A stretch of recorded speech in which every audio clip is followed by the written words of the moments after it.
Just us watching another hilarious episode of Good Times. You know, the sitcom that's funnier when you play it really loud? Junior, where you been? Dinner was 3 hours ago. Oh, forget him, James. He's an idiot. Mama, what's wrong with you? What's wrong with me? My name is Florida. Florida.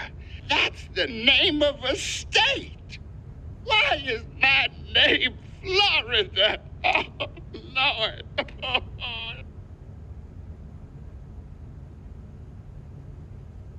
Dynamite! So I love adult animation. I like animation, comedy, fantasy, horror, fiction, and I love diversity in depiction. There's a clear lack of black fantasy and adventure fiction. My favorite genres are horror and comedy, and black stuff of all genres, I guess, if that counts. Recently, meaning after the success of Get Out, there's been a bit of an uptake in black represented horror, but outside of that, the representation in fantasy, sci-fi, action, adventure, and other action is quite lacking. Most of the black representation in fantasy and adventure fiction comes in the form of subplot or support characters whose role is to support a non-black protagonist, and at best a buddy cop level deal where there's two main characters and the black person has to share, or there is a lead black but the majority of the cast is not, and it's usually like the same like 5 actors that get to play those roles. I'm still happy that Alien vs. Predator happened with Sanaa Lathan, and that was like 20 years ago. Damn, I'm getting old. We do get a decent amount of action movies and TV shows, but 9 times out of 10, it's surrounded by themes of hood, crime, and violence, and drug cartels, or it's like a sports movie or a biopic, because yeah, black people are sports and civil rights. So when I saw there was a black adult animation irreverent comedy coming out on Netflix, I was very excited. Then the trailer debuted, and Man, my mouth ready for some milk right now.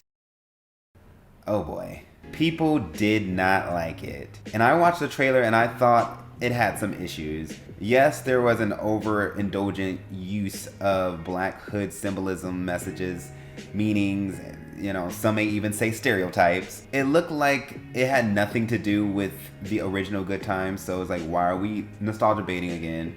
The jokes were not hitting.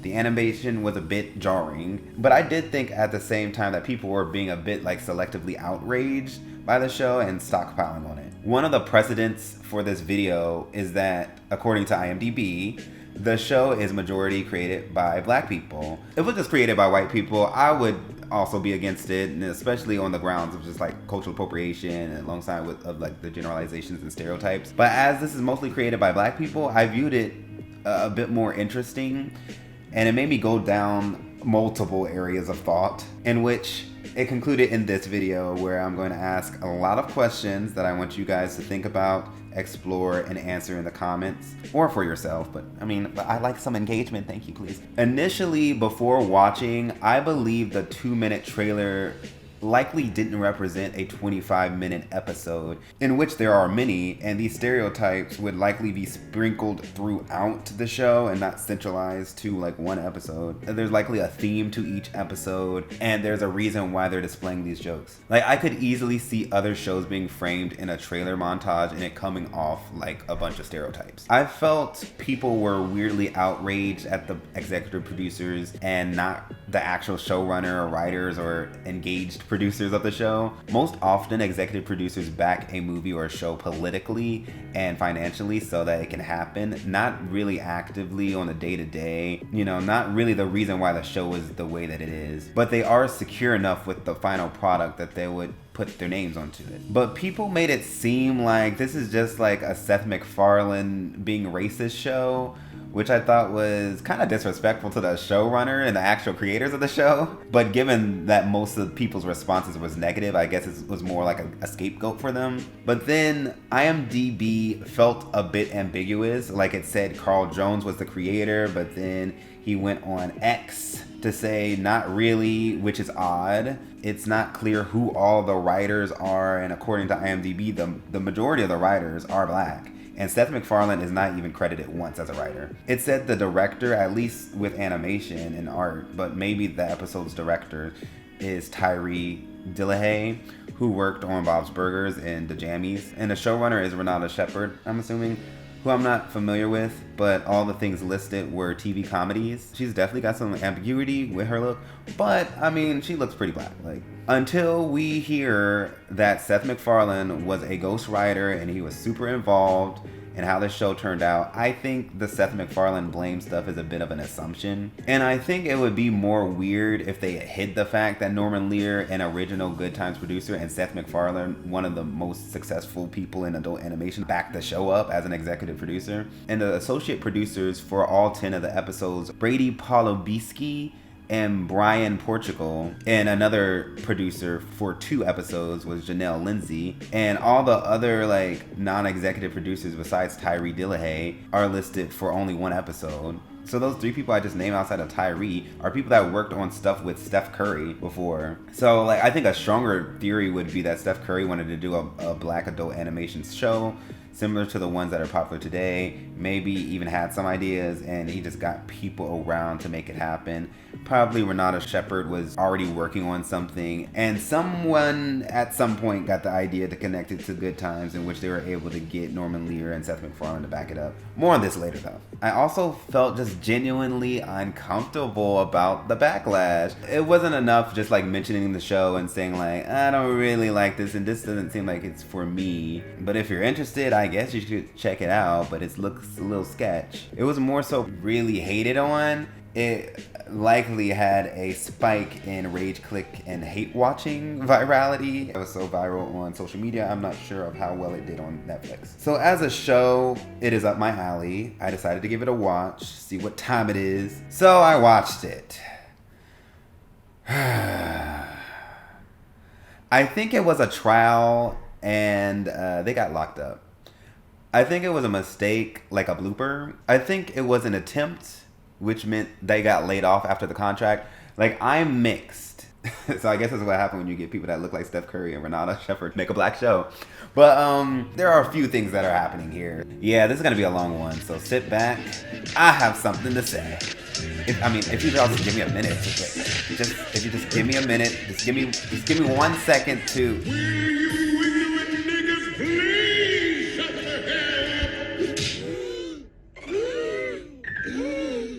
So, what I liked. I genuinely liked the Hot Summer Cease Gun Violence episode, which genuinely showed communal bonding against the odds. I liked the Black Love Day episode, showing typical I forgot about the holiday and I need to get a gift, and also being swooned by the wrong nigga and swiping on Tinder. I thought that the menstrual cycle episode was pretty good too, if you get over the period blood gross out stuff. It kind of gave this The Wiz, Wizard of Oz, Willy Wonka-esque segment to it. The gentrification stuff and trying to get the homeless addicts piece was a bit engaging, but that was also when the episode started going all over the place for me. So all in all, I liked that it did have a lot of satire and ideas. Such ideas as black male ego, mental health and focus, black art economics, puberty, black genetics and corporate conglomeration, monopoly and conspiracy, community safety and bonding, black love, peer pressure and impressions, surveillancing impoverished communities, estranged family relationships, gang mentality, gentrification, and career ego. I liked Gray's character. It was like a mix of Lisa Simpson and Huey from the Boondocks. Smart, know-it-all with a pro-black revolutionary spirit that distance themselves, makes them a bit judgmental of others who really just want to be their friend. I liked Junior's character as well. He was kind of a mix of Bart Simpson and Chris Griffin to me. Attention issues, creative artist, naturally athletic, but doesn't really want to pursue that. There's a lot of sibling rivals between him and Gray. He adores his father and wants to spend more time with him, even though his dad is dumb. Like, I related to him a little bit. He was like sitcom funny, not laugh out loud funny, but some of the situations he experienced were, just pleasant and smilable. Beverly, the mom, is alright. She holds the story together. Like, literally without her, I think that this show would be almost incomprehensible. She's not really the voice of the audience or the straight man character, but she just seems to be involved in everyone's plotline in some capacity. Even times where she's intentionally not involved in their plotlines makes her somewhat still involved with their plotlines. I liked elements of Dalvin's character, the baby, like him having an estranged relationship with his family, and it seems like he connected and liked each member at different levels, and it's just outlandish. I liked the Black Jesus moments for some reason. Like, they weren't funny, but like for some reason they were entertaining to me. And as I said, like, the show has a lot of social commentary. Like, I like the back and forth between the white officer and the dad when he got a job as a cop. Like, I kind of wish that the dad, Reggie, was a cop for the whole season, because it makes for more interesting interactions with him and the community, and him and his children, having an illegal drug dealing baby, a racial profilable son, and a woke, radical, anti-establishment daughter. And it would allow him to interact with more people that are outside of the project. And every now and then within an episode, they would sprinkle in something, funny. So here's to that. But we gotta talk about this egregious nostalgia bait. Okay, let me get this out of the way, like when people take off clothes to be lighter on a scale. Like, you can be inspired without calling it the name of one of its inspirations. Like, this show, besides them living in a housing project and being somewhat of a situational comedy, they're not really the same. They're not the same show at all. It's annoying enough that we have like the actual remakes or extensions to shows and movies, and they just don't really give nothing, or just like, bitch, really? Another one? Damn. But then there's like those shows and movies that don't really need to be tied to the original at all. The Exorcist Believer, where I believed they had a black exorcism movie and they forced a white family with no plot in and forced exorcist characters and symbols in. And then there was like Halloween Ends, where they made sure it ended. They like shoehorn Laurie and Michael Myers into a movie about the formation of a sociopath, of this guy that looks like he's cursed to perpetually smell his own farts. Like, I was definitely watching November 1st. Like, Black Mirror did not have to be called Twilight Zone. And then the Twilight Zone remake flopped. Good Dinosaur did not have to be called Land Before Time. And the American Society of Magical Negroes did not need to be called Fantastic Beasts, the colored section. I also don't like the forced tie-in that this is like the family still living in the projects generations later. Like, damn, y'all niggas still live there? Like, I don't mind them still being in the projects, but they're not showing like intra-communal gentrification. I'm here for black people staying in their neighborhoods and gentrifying within. I'm all down for that. Like, depicting a healthy lifestyle with maintaining a place that your family has called home for generations. Like, at least give me some like buying back the community. Like, damn, could they at least like own a nearby rec center or something? Jeez. Again, it wouldn't be a complaint if the show had no relation to the original show. I wonder if people would have the same reaction to the show if it was not connected to Good Times at all. Oh, no. I used to work for the Pentagon. Now I help you to get your chicken on. And for a limited time only, order a 8-piece nappy meal and get a 32-ounce malt liquor absolutely free. You be buying, yeah, we be frying. Generous chicken, the best chicken in the yeah. Legs, breast, and thighs, sweet potato pie, General's fried chicken, General's fried chicken, it's butt kicking, General's fried, you know it tastes so good. Introducing the Nappy Meal from GFC. This chicken is the bomb. At the General's, we do chicken right on. There is a blurry line between blaxploitation and satire versus minstrelsy, black struggle, and trauma porn. So exploitation as a genre overall is the use of excessive, explicit, bizarre, and rebellious themes, whether it be like drug use, sex, nudity, gore, or violence. Historically, they've existed since mainstream films, and they were partially the reason for the development of the Hays Code, which was a set of rules and regulations spelling out what was acceptable content for motion pictures to be shown to the public. In the 50s, where producers grinded out low-budget films for drive-ins, and then later, after the fall of the Hays Code and the development of the Motion Picture Association of America's film rating system, as well as just for quick money for VHS movies, these grindhouse films consisted of different genres within existing genres such as spaghetti westerns, monster movies, and splatter films. So for comedy, they often landed in the realms of like extreme satire, absurd comedy, and surreal comedy. Another subgenre that emerged from exploitation was blaxploitation. So black exploitation films were usually urban-based with a central theme of overcoming the man through chaotic and skilled strategy and violence. A lot of those blaxploitation films served somewhat as satirical parodies of existing well-known IPs. Additionally, a lot of these blaxploitation films weren't even produced by black people, but they starred black actors, while others offered a big movie deal for up-and-coming black filmmakers and actors. Minstrelsy, on the other hand. You know what? Fuck that, man. I'm sick of this koala-hugging nigga telling me...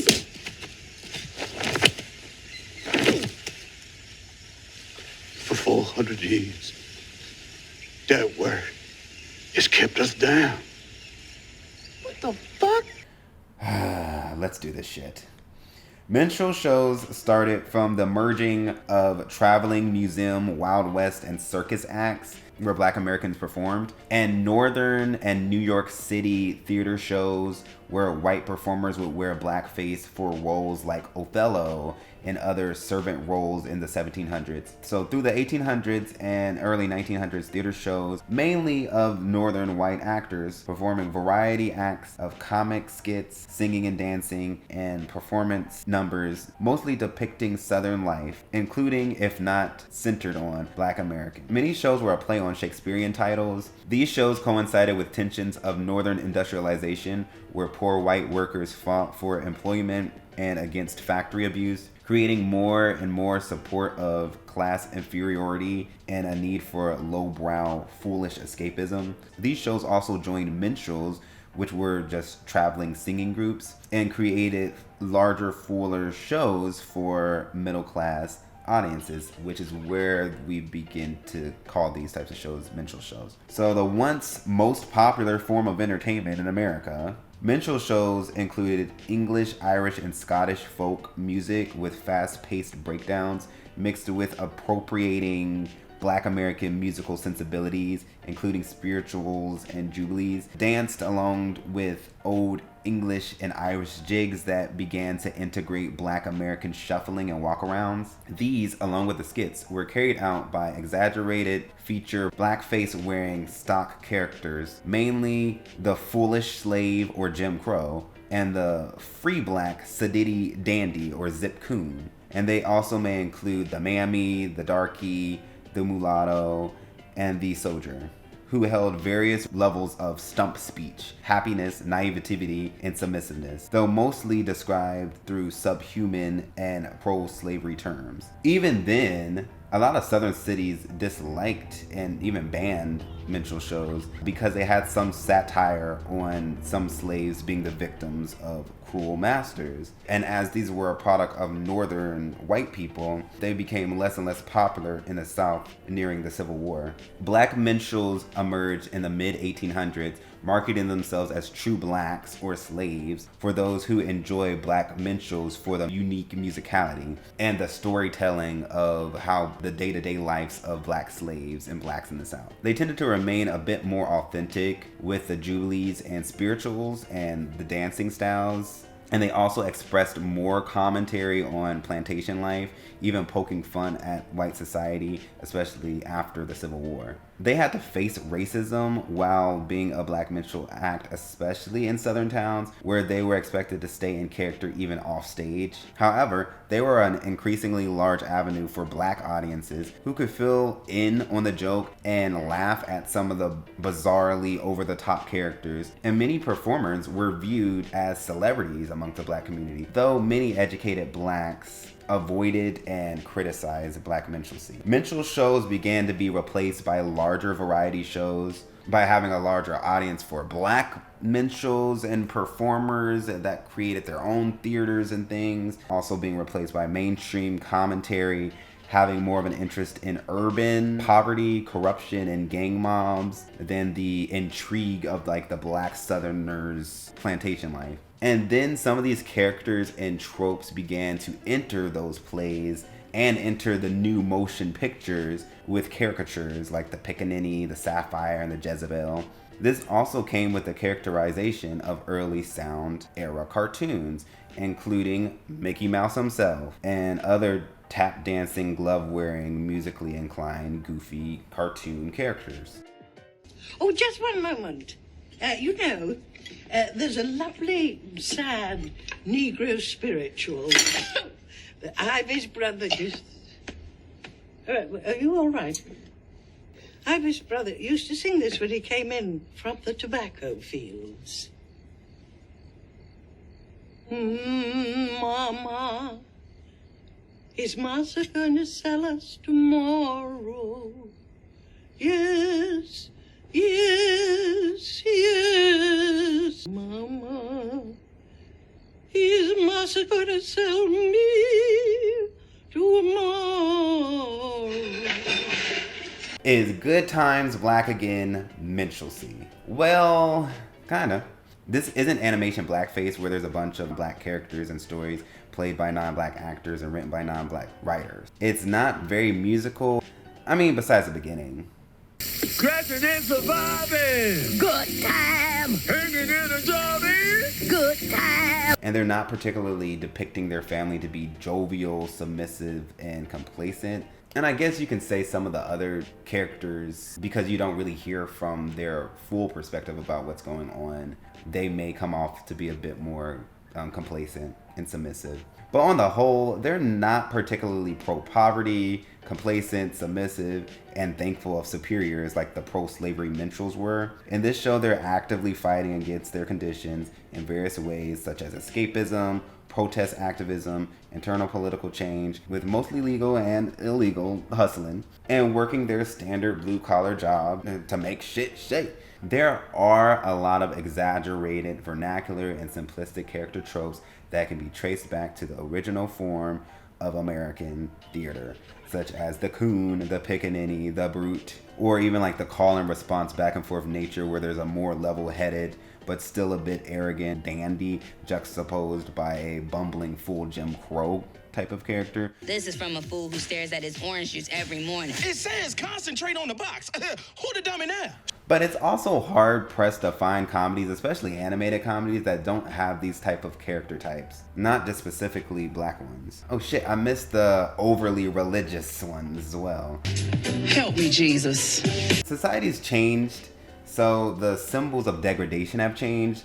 So it really depends on what you believe the reoccurring archetypes of modern black degradation would be. So many would say that drug dealing, gang violence, prison, fatherlessness, and child abandonment. They are often the kinds of kids that are called super predators. Female over-sexualization and hyper-independence, wearing overly exaggerated hair and makeup, being dumb, being too woke for their own good, eating fried chicken, and even having roaches. So if you think those are black hood degradation stereotypes, then they have them. What we saw were young men gambling, fighting, cussing, women with no clothes on, gyrating all of this land. I will say that it does seem like they have like an Excel spreadsheet of like black vernacular stereotypes and pop cultural references. Also, many black minstrels showcased black artistic talent and spoke against white oppression, albeit very subtly, and amongst the shucking and jiving to make money for both black and non-black audiences, as they had limited options if they wanted to be on stage, and it also helped increase their profiles in the industry and got them paid more than the average black person at the time, but of course less than the blackface white minstrel performers. But isn't that like much of the black content that we have? Damn!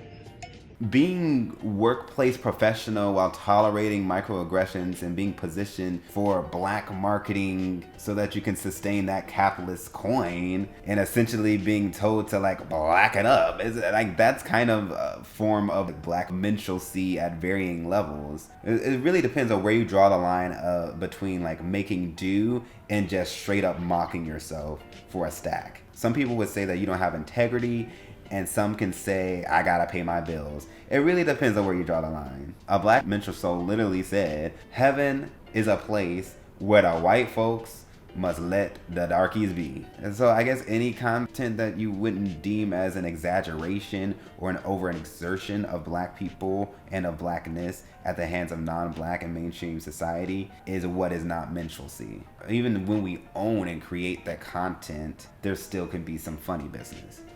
See, when you do clownery, the clown comes back to bite. As another quote, Mel Watson, the renowned critic and author on black history, literature, and comedy stated, "This was the first large-scale appropriation and commercial exploitation of black culture by American whites." But it's my fault. Let the others go. Oh, I don't think so. Look upon him as he rides. Hey, Cindy! Look! I'm on TV, y'all! Check it out! I want to give a shout-out to all my peeps. Have you lost your mind? Owen! Hip slaps! Right there! Soldier, help! Oh, this is some bullshit.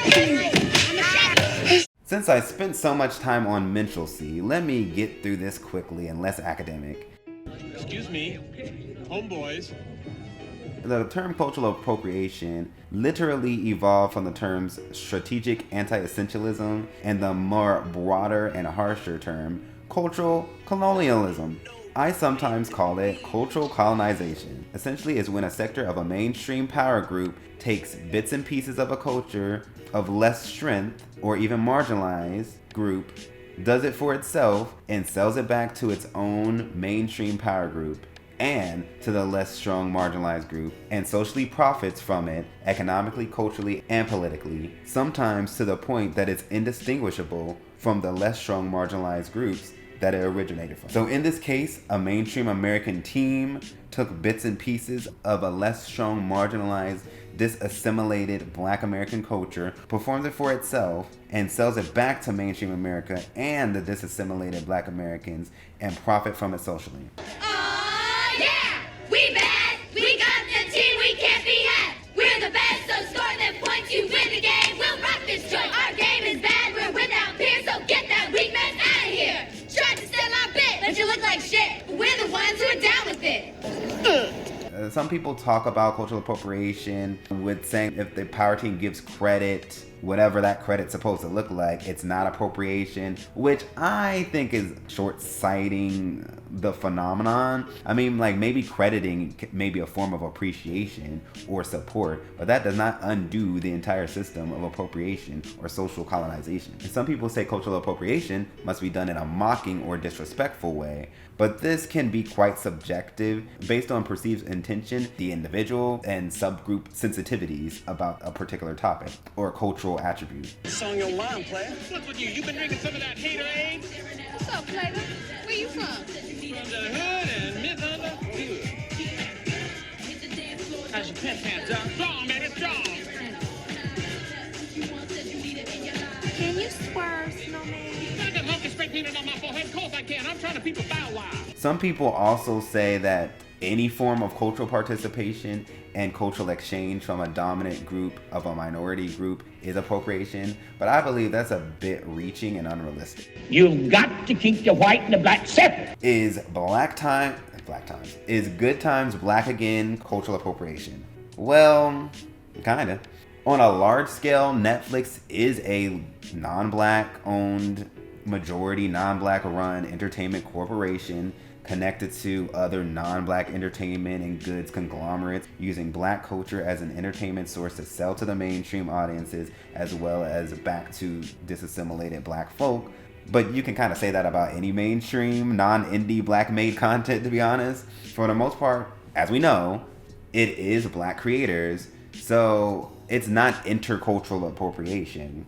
but perhaps intracultural appropriation in a way that these writers, actors, showrunners, creators may have never been people that lived in poverty or in inner cities or in housing projects. But who knows? Maybe they did, maybe whatever. Like, did they consult with anyone who actually had these types of hood project experiences? But on a holistic level, not really. Like, black people just be taking black pop cultural generalizations and stereotypes and making jokes and satire of it. Like, I don't know a sitcom or a black dramedy or a stand-up comic that doesn't do the same. But now at the same level, it's a different story. Okay, black struggle and trauma porn. Help her! Help her! Help! Help her!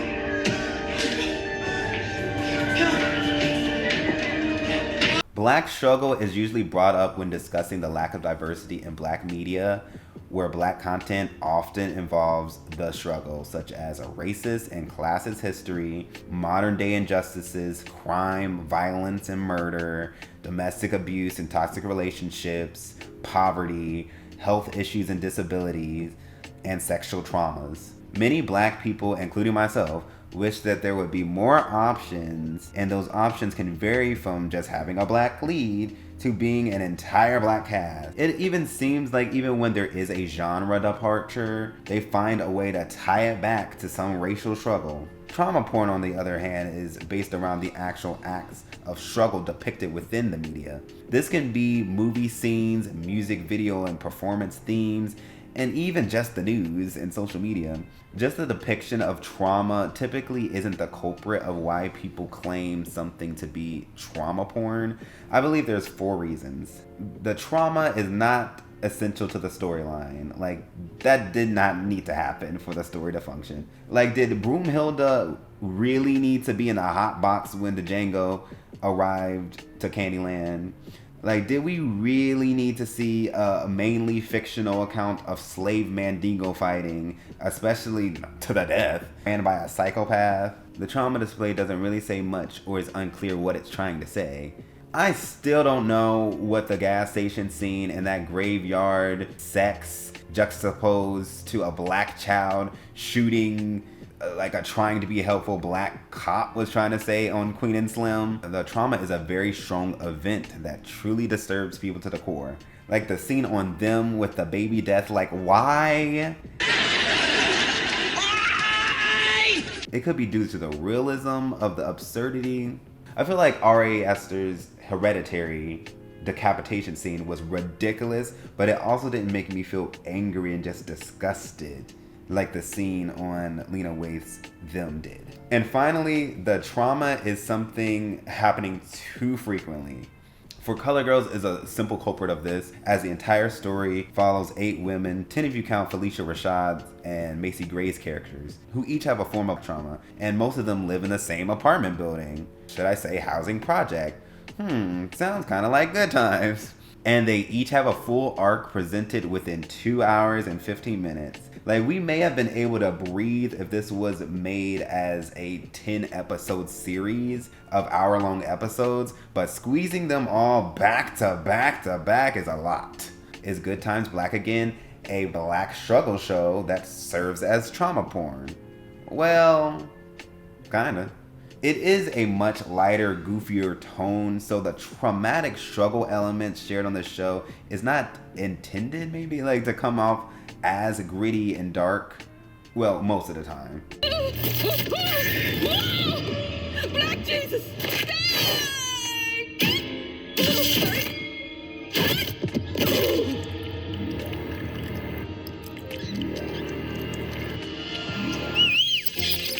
But if you view the urban impoverished black generalizations and stereotypes as trauma, there are quite a few comments and actions that are not essential to the story. They were kind of just said or shown or, thrown there with no meaning to it. What are we gonna do?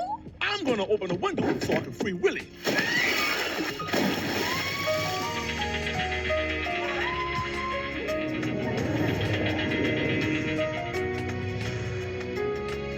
And it happens pretty much throughout the whole episode, so yeah. I mean, if some people are particularly traumatized by a specific scenario or stereotype or generalization, then some of the moments may be very triggering. But for the most part, all of the traumas are kind of flat with limited buildup and not gut punching. But that's subjective. But this isn't the first time that we've seen these types of archetypes and jokes, stereotypes and traumas. Perhaps does the genre itself impact how we're viewing these black archetypes coming off as plot points and legit characters versus stereotypes in minstrelsy? Home is over, homie. Home is over, homie. Home is over, homie. Do the homie. Do the homie. Do the homie. Do the homie. A bunch of knuckles. Bump it to the left and bump it to the right. Cause when you do the homie, nigga got to do it right.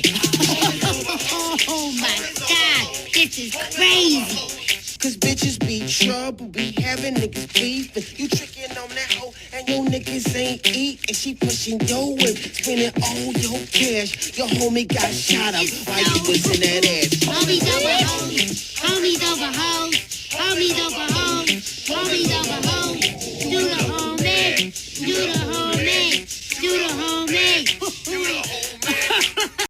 There are so many movies and TV shows that use the same character tropes that are used in Good Times Black Again. Working class and impoverished inner city black generalizations that gives off two ends. There's the one end that's like, there's a lack of diversity. We want more depictions of black people, even within a working class, urban black environment. And then there's the other end that goes towards the respectability, slightly looking down upon people that live in a project still and do participate in some of the cultural elements that are displayed on the show. Like, I know when people say this is how they think of us, now this is how they really think black people are. They're not intentionally coming from a place of like respectability or elitism, more so like protection and fighting against historic passed down generalizations. But some of these things people actually do. Like, there's a difference between people that are in the ghetto versus people that are of the ghetto.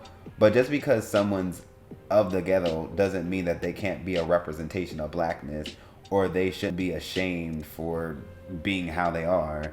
Given these are cartoon caricatures on a 20-minute long episode, it's like you don't want those people to represent blackness, or at least they don't positively represent blackness, or in other words, like you making us look bad. They want us to kill ourselves. You go out to Beverly Hills, you don't see that shit. But they want us to kill ourselves. So yes, it's a balancing act between like tone this down respectability and yes'm minstrelsy. And also there's this like group think black collectivism piece, which I get strength in numbers and like unity and all that stuff. But like, does any one depiction of blackness represent all black people? Or is the right way to depict black people? I have to speak up about every issue. Do you know how awkward that is? Hi, I'm Ethan. I'm black and angry. We should all be angry. And what's the problem? I represent the gays and you represent black people. No, I don't want to be the voice of all black people. Well, it is what it is. Like, when you watch a show like this, do you feel like they have to display the right type of black people?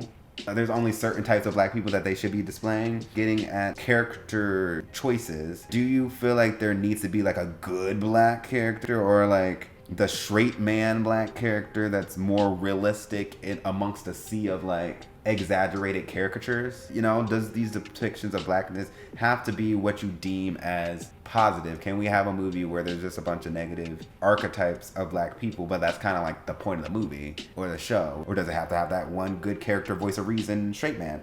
Boom. Yeah.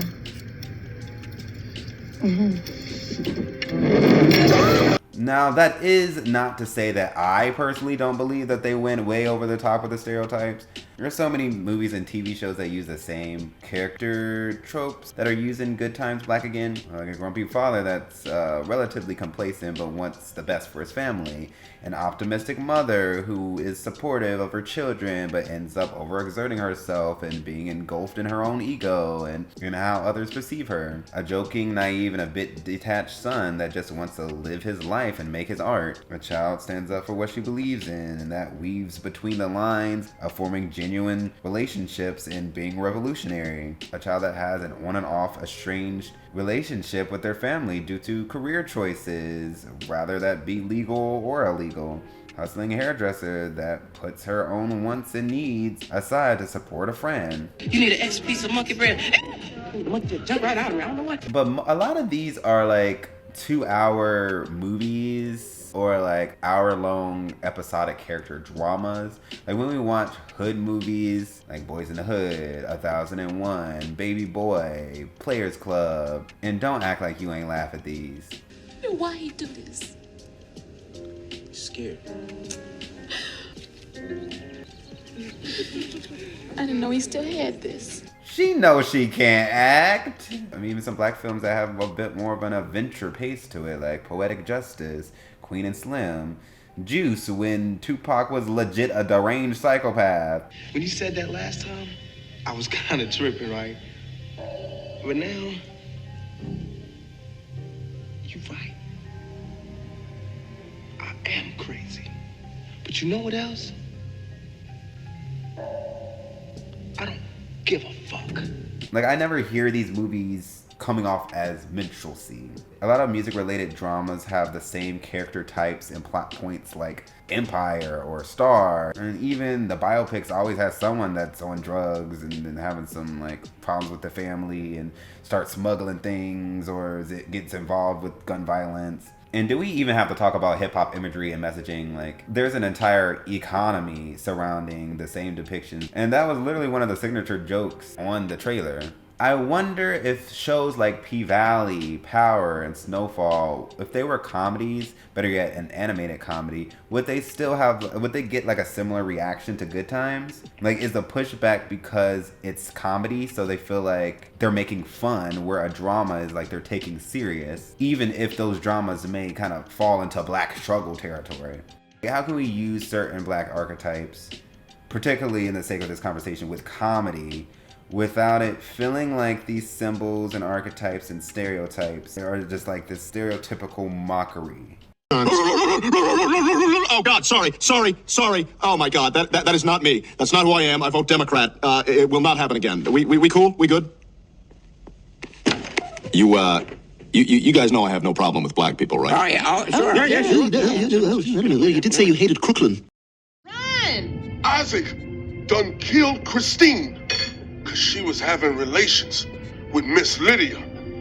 Yo, Killed my wife. When Nini told me the poison didn't work, I did what I had to do. I hate slavery. I thought that simple slave was really simple. So is it the specific type of comedy? Let's talk about the 4.5 forms of comedy I think are relevant to what I believe Good Times Black Again is. Exploitation, I spoke on exploitation earlier. Exploitation comedy, you can say absurdism, black comedy, exaggerated, may include lowbrow and gross out comedy. In this case, we can say blaxploitation as well, you know, because it's black. Or should I say black again, where it centers the common blaxploitation trope, black Americans overcoming hostile authority and some variation of the man through exaggerated schemes and violence. I thought about it, and I just changed my mind.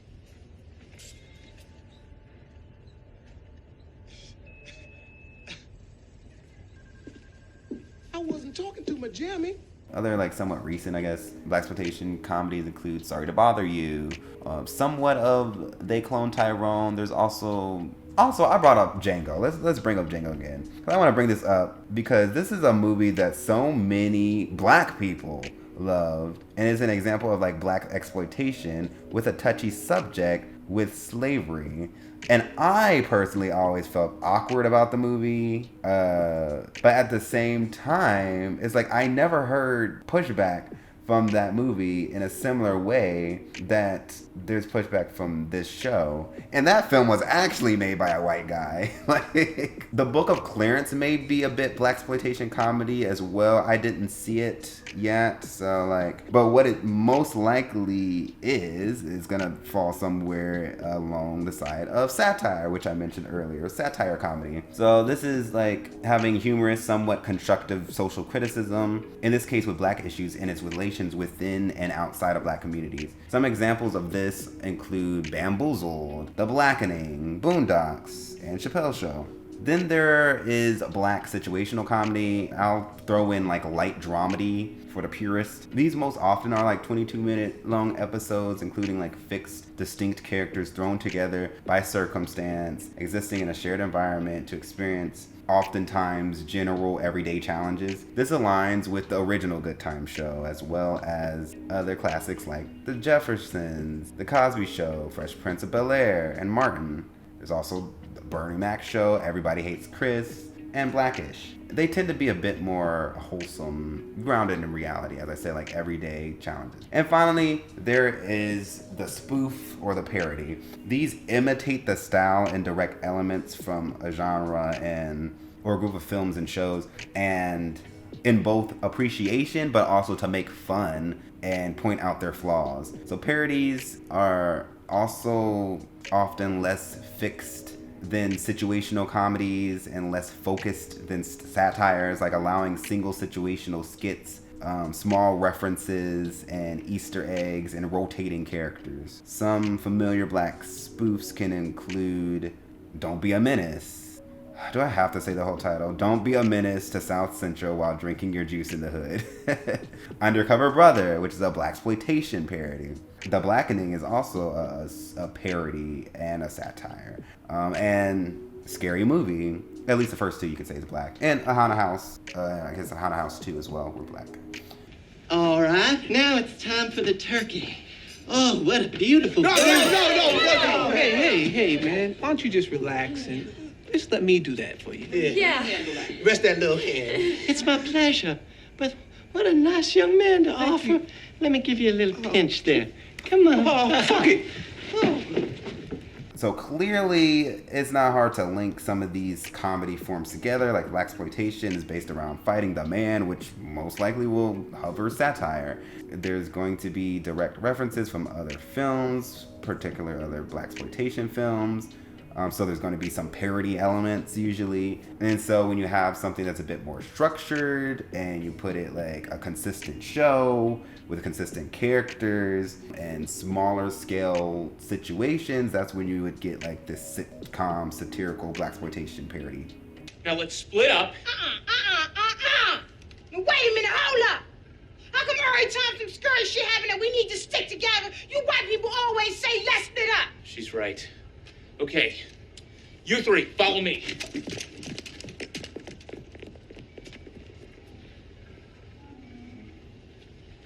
Ain't that a bitch?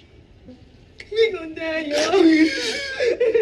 We can also mention surrealism comedy due to some of the art choices and somewhat trippiness about it. It overlaps with absurdist comedy, that I mentioned with the exploitation piece, but it involves deliberate, like illogical, nonsensical, weird juxtapositions. So with that, you think of like certain things of Atlanta, Aqua Team Hunger Force, shit, SpongeBob, like they ain't black, but like I guess that could explain that damn mother clucker nonsense I endured. Oh man, smart brother, you's a bad mother. Shut your mouth. Good Time straddles being exploitation comedy, situational comedy, with satire and parody and surrealism elements. Family Guy is another show that straddles that. I see a lot of comparisons to Family Guy, and I feel like when we do that, it's beginning to walk a similar conversation where a lot of people talk about South Park versus Family Guy, and then it's like Boondocks versus Good Times. Like South Park and Boondocks are more, they're exploitation, yeah, they're extra, but they also focus more on like this scenario, satire, and social commentary that's a bit more grounded on a sitcom pace. Whereas Good Times Black Again and Family Guy, though they do showcase some social commentary, it seems to have more of a larger focus on gags, parody, extraness, exploitation, and single situational skits. So another show I believe resembles Good Times Black Again is The PJs. They both are projects-based exploitation comedy with situational comedic elements and a few parody moments. The PJs runs a bit more like a traditional sitcom, but they're not too far off. I don't think people really get the grasp of like exploitation parody satire comedy as a subgenre. Like a lot of the critiques were about the drug dealing baby, and I'm like, you're not supposed to imagine a real drug dealing baby high off a Similac or selling drugs, you know, like. Yep. So you're just gonna be a dancer and a drug addict? For a while. I might crash when I'm 18, but then I'll just turn to the Lord and working out. I'll just be a 180-degree different type of insufferable. No gain without sacrifice. The T, of course, stands for the sufferings of the cross. The R... You want some cocaine? Oh my God, please, yes! That's all I want, all the time! Now, this is when I knew I was in a bad neighborhood. You only see this in the worst neighborhoods. Remember, it's 3 o'clock in the morning. I look out the window. It was a fucking baby standing on a corner. Hey, baby. Baby, go home, man. It's 3 o'clock in the morning. What the fuck are you doing up?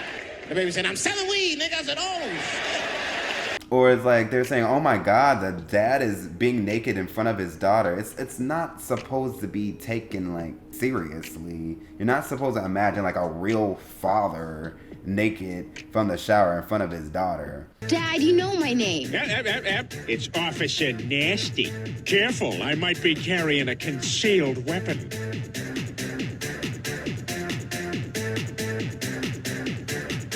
Like, I get it if this is not your form of comedy, but it is a form of comedy. You're being dumb extra right now. And I don't think characters need to be like likable, wholesome, or straight men characters for a show to work, but they do need clear motives, emotions, and angles. Or the people that do get that it's like this exploitation, parody, satire, like maybe they feel that certain subjects should not be used for those genres, as these come from true, very not funny experiences that, you know, black people in the inner city and in poverty actually endured. Are we then saying that we can't use urban working class black symbols and archetypes as a backdrop or a theme for exploitation, absurdist, and parody commentary? Are we saying the use of certain archetypes and symbols can only be relegated to non-exploitation comedy to depict more realism, or for a satire-based structure, like focusing on teaching and making a conclusive argument about a social phenomenon? This somewhat matches the trauma porn piece, where the use of things that may be triggering to some without a strong narrative purpose and used intensely or frequently can be viewed as off-putting, appropriative, or even exploitative. Which, I mean, is kind of the point of the exploitation genre being called what it is. But the rule bends for Django, right? Oh, so you doing the bending? Is your grandmother okay? I mean, she ain't moving. Yeah, watch this. Turn that back on. I was watching that. Yes, sugar mama. We have to ask, like, do we even like this form of like spoof, satire, exploitation comedy anymore? Like during the millennial, late 90s, early 2000s, like a lot of comedy was absurdist, hyperbolic, exaggerative, and exploitation. Like a lot of in-your-face, slapstick, and crude, edgy, bold sketch comedy.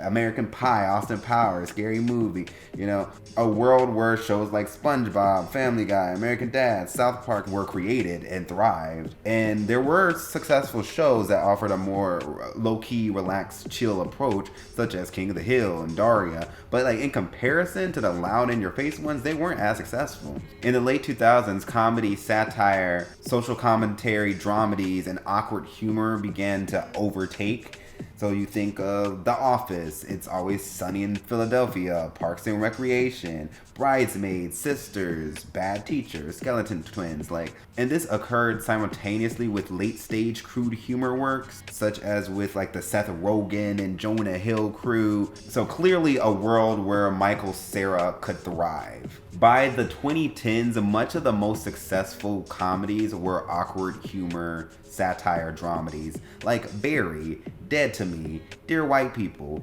Insecure, Atlanta, Broad City. Even today, there's content like American Fiction, Abbott Elementary. There's a more chill approach that offer some darker and more developed character drama explorations than the comedy of the decades prior. And this makes sense why some of the animated shows like BoJack Horseman or Bob's Burgers work well today. But interestingly, for some reason, Big Mouth worked. So a lot more bold, in-your-face exploitation trope character coming of age animated show. The Good Times Minstrel Cycle episode, I think it was called Grey's Anatomy, reminded me of Big Mouth. Which, when I was watching the episode, I was like, oh, now I get why they greenlit this show.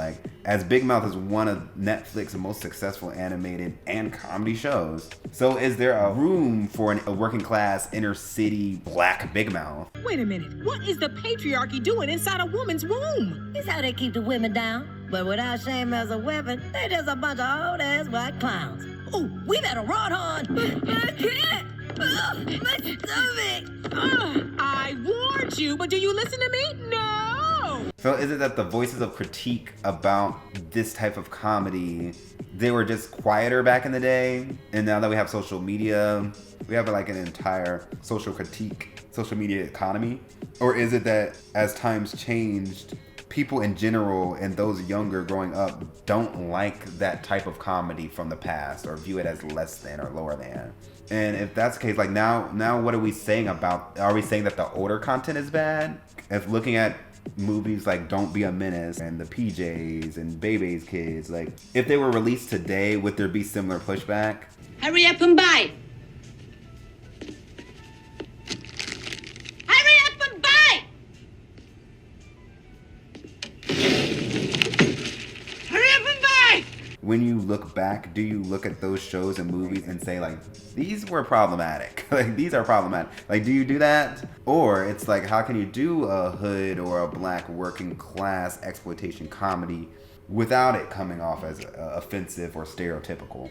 So as I said, Family Guy is brought up a lot in the conversation on this show, which is one of the most popular shows, and not just non-black people watch it. So are you saying that Family Guy is this non-funny, egregiously racist, stereotype-ridden show? And if so, what does that say about the consumer, as this is one of the most successful television shows of all time? I call him Bitch Stewie. Would you like to meet him? Would you like to meet Bitch Stewie? Yeah, I guess. Bitch Stewie, come here and meet my friend Brian. Hey there, Stewie. Oh, what's that? You got a friend? Dear God. Going into this, one thing about Family Guy is that Family Guy, even if you don't really like that show, Family Guy is known for being funny. Hey, hold on now. Oh, hi, Mrs. Stubbs. I didn't see you standing there. Girl, you're looking good. Well, thank you. And how are your kids? You know, Lasagna had dectuplets. But you don't see her on Time magazine with her teeth all fixed. Congratulations. What are their names? There's Rwanda, Dorito, Rolex, Neutrogena, Teflon, DKNY, Lexus, Dyslexus, Dentine, and Absorbing Jr. Not even trying to be funny, no pun intended, but I think this show probably would have worked at least a little better if it was, actually funny. Boondocks, funny. Chappelle Show, funny. Everybody Hates Chris, funny. The PJs, funny. Well, at least funnier. Bebe's Kids, fun with some laughs here and there. Don't Be a Menace, funny. Little Man, funny. Kinda. Scary Movie, funny. Undercover Brother, funny. White Chicks, hilarious. Oh, the deception!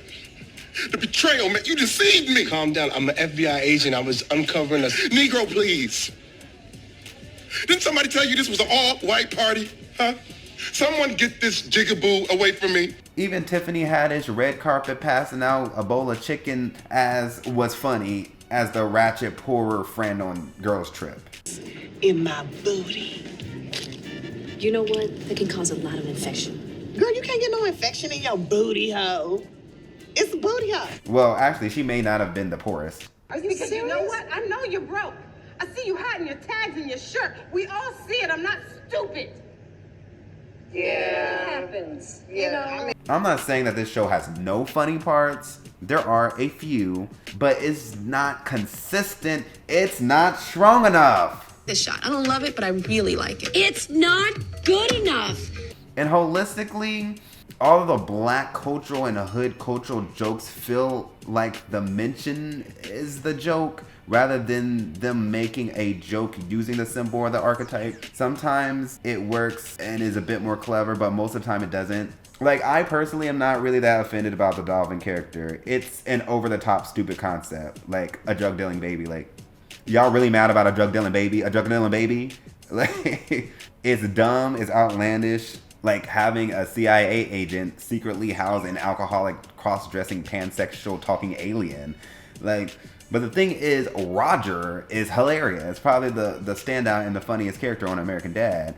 Outlandish characters have to be the funniest characters for it to work. Like Bender, Stewie, Brian, Klaus, the deep voice baby from Bebe's Kids. Shorty, the OG with all the clout. Lip smacking for us under the blouse. 6'8" running mates. Boxcars don't stretch me out now. Las Vegas in effect, baby. Pew! Test two, baby. Similar to the trauma porn thing, they either have to be the central to the plot line or have to be the most fun and hilarious character for it to work, or have some sort of interesting departure. Like the Dolphin character is not really there most of the time, not really essential, not funny, and they're not really doing anything interesting with his character. And it's actually kind of confusing sometimes when he comes in. The father is set as like the rock character, at least initially, as of like Homer or Stan or Peter or Fry, but he also isn't very funny. And I feel like as the season goes on, the mom feels more like the central character holding the events together. And I brought up Everybody Hates Chris as the Terry Crews like father is a similar character. He's just much more funny and solid. My father waited until the last possible moment to pay for everything. And I mean everything. Your meter's only got a minute left. When that quarter runs out, I'll put in this one. Baby, you're almost out of gas. When that gas runs out, I'll put in some new gas. Julius, would you just pay the man, please? When the baby's all the way out, I'll give him all the money. Using these types of generalization symbols and archetypes, and you present them to be funny and they don't land, can sometimes end up just come off as, I mean, what's your point though? disrespectful and mocking. Hey Netflix, if you give this another season, put me in a writer's room, please. And I better not get a writer's call on Zoom and it looks like the damn Brady Bunch. So let me conclude this. I mean, if you allow me to, like, let me just, can I say like one last thing? Oh, look, free Popeye sandwiches. Free, yeah! Free Popeye. Dante, time for Operation Cold Hard Truth. Let's hope it works.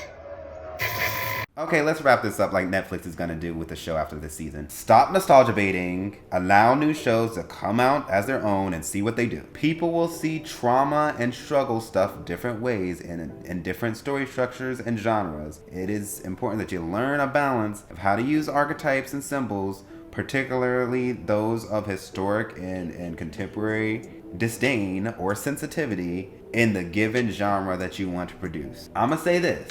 I don't think that people would hate the show as much if it was actually funny. Like, if 75% of the jokes hit on the trailer, people would still talk about the stereotypical stuff in it, but because they'd be laughing, they'd probably say, let me see what this is about. And you can't have absurd characters like talking roaches and drug-dealing babies if they're not going to be central to the plot, super hilarious, and or an interesting departure from the regular show.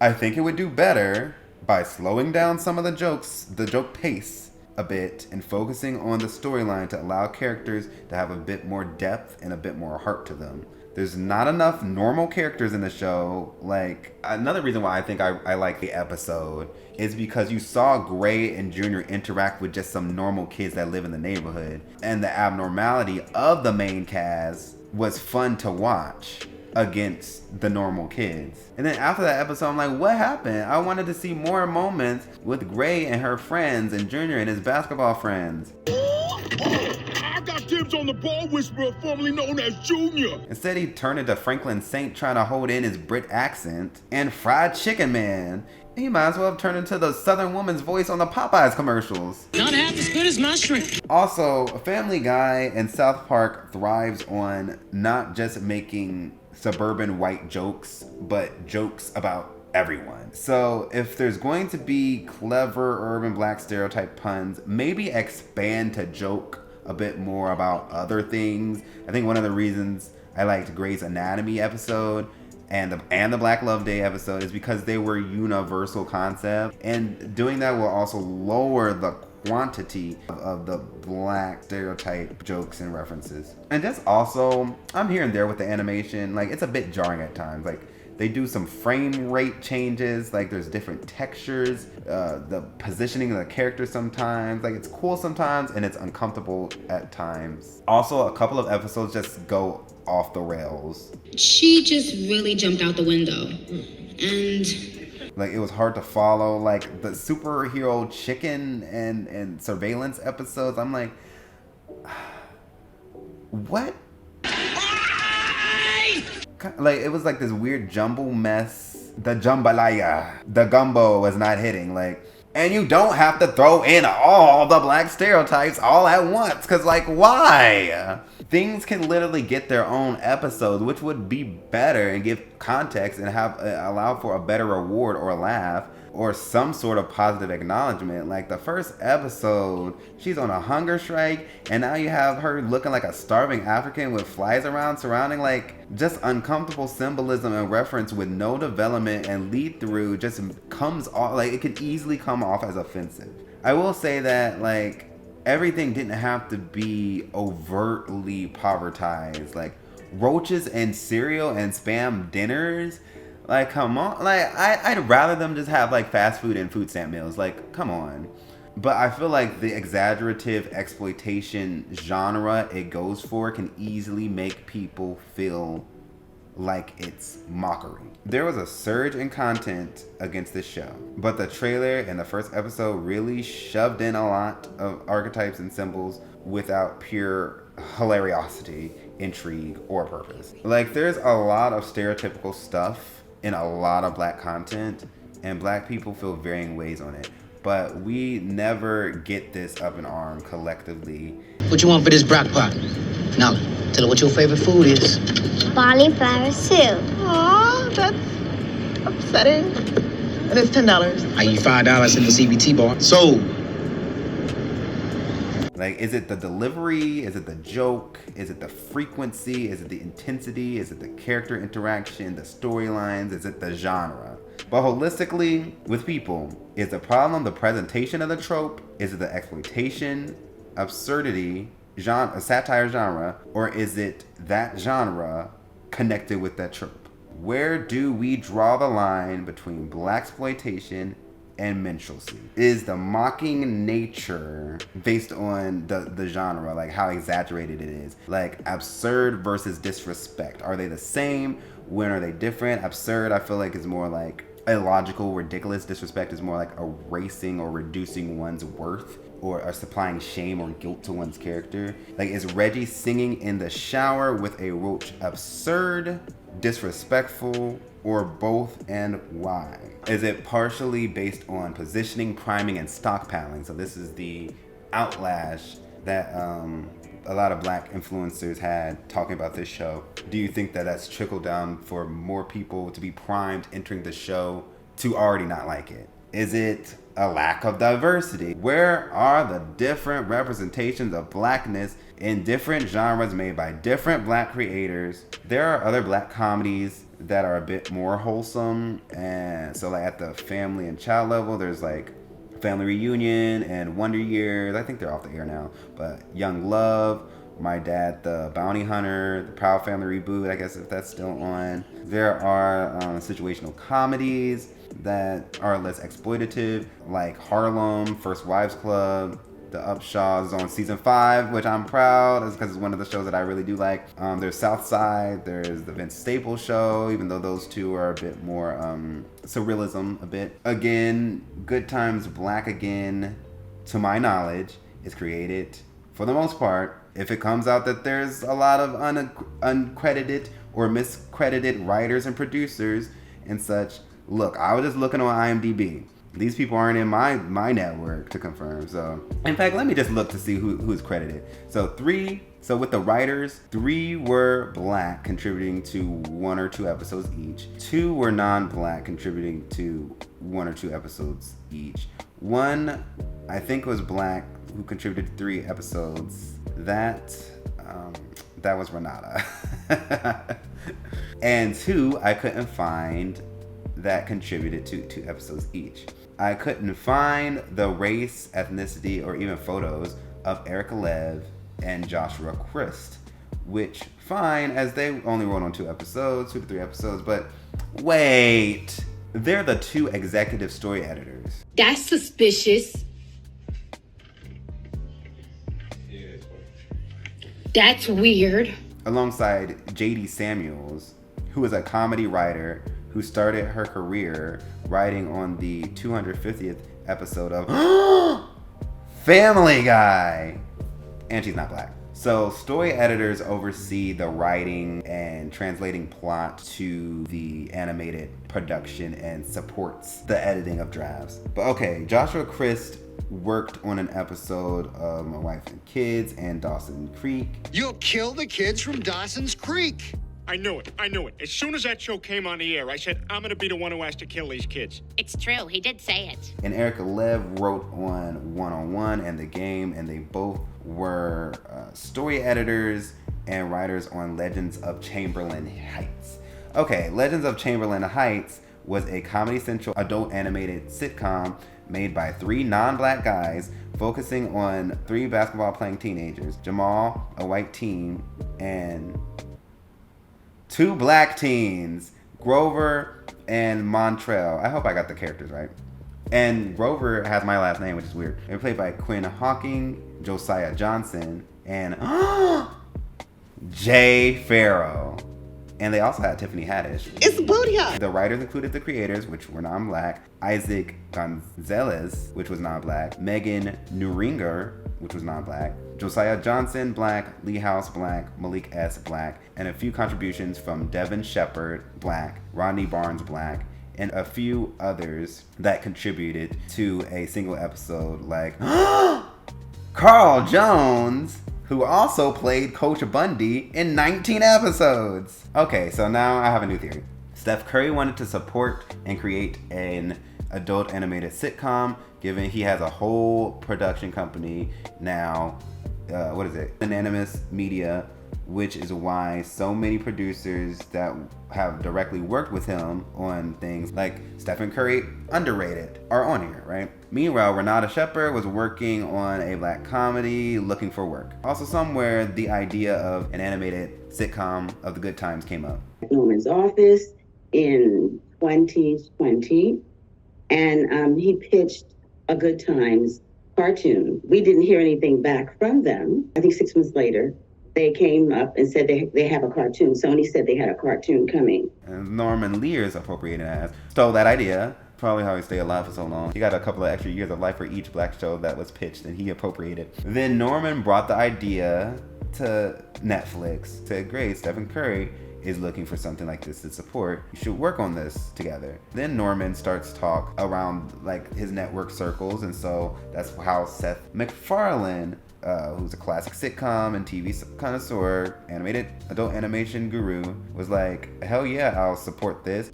Any room for one more? Hell yeah!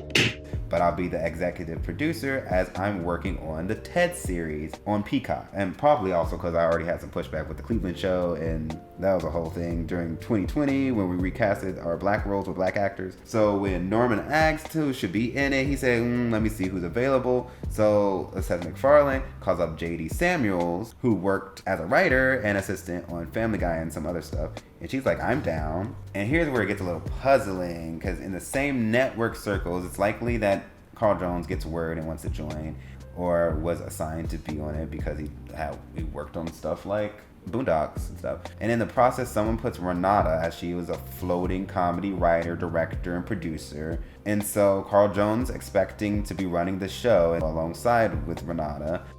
And then, boom, someone casted Joshua Christ and Erica Lev from Legends of Chamberlain, which throws Carl off as he worked with them before. Also, this is where Jade Farrell still has an audition, but like he's basically networked in. So now they have a leading person that signed on. They work on much of the ideas. So Carl and these story editors work on much of the ideas. There's a lot of back and forth on the tone and the jokes and the message. And Carl says, I'm out, but most likely deep enough that the framework of the ideas and what will be on each episode is laid out, but the scripts were not all the way finalized. Thus, Carl leaves his name on the show, plus probably because he wanted to see if the show was going to be good or not. Because if you truly left in the very beginning before anything was written or whatever, I feel like your name would have probably been off the show before we even knew that this show was even happening, let alone before a trailer. Or you have to have been actively fighting to get your name off of the show. Because why would you keep your name on the show? And it's not just like your name's on the show as like, oh, I wrote on an episode or something like that. It's like your name's on the show as one of the creators. I don't know, man. But yeah, that's my theory. That is how I think this went about. Yeah, I have no life. So as a writer myself, I don't want to limit the potential that creators have of depicting lifestyles in different ways. I want to make sure that we're allowing black content creators the freedom to express various forms of blackness with various forms of subgenres, which would include exploitation, black humor, absurdism, and surrealism. But at the same time, I stand by people standing up against something that they view is wrong or unethical or mocking black people and black representation. And I want to ensure that the bulk of this energy is heading towards the promotion of black content and black content creators that you have faith in and believe to be doing great work, rather than just ending at this expose outrage, resulting in a bunch of hate watching for catharsis or to line your pockets as a content creator. So did you watch the show? Did you not watch the show? Let me know in the comments how you felt about it. Until next time. One of those early Maude episodes with a really long opening credit sequence. Lady Godiva was a freedom rider. She didn't care if the whole world looked. Joan of Arc with the Lord to guide her. She was a sister who really could. Susan B. Anthony, always out doing stuff, marching around and holding up signs. And then there's Maude. Pocahontas What the hell? had it all going on. An Indian guide with lots of Indian pride. Indira Gandhi ran a whole big country. That isn't easy, even if you're a guy. And then there's Maude. Babe Zaharias was a really good athlete, good at track and field and professional golf too. And then there's Maude. Amelia Earhart flew a lot of airplanes, except for that one time when she didn't come back. Cleopatra lived And then way there's out in the Maude. Come desert, on. but still found a way to keep herself looking fine. And then there's Maude. There we go. That was an ordeal. We're just as good as the Evans of old. Isn't that just dynamite? Go ahead and turn off the TV. There we go.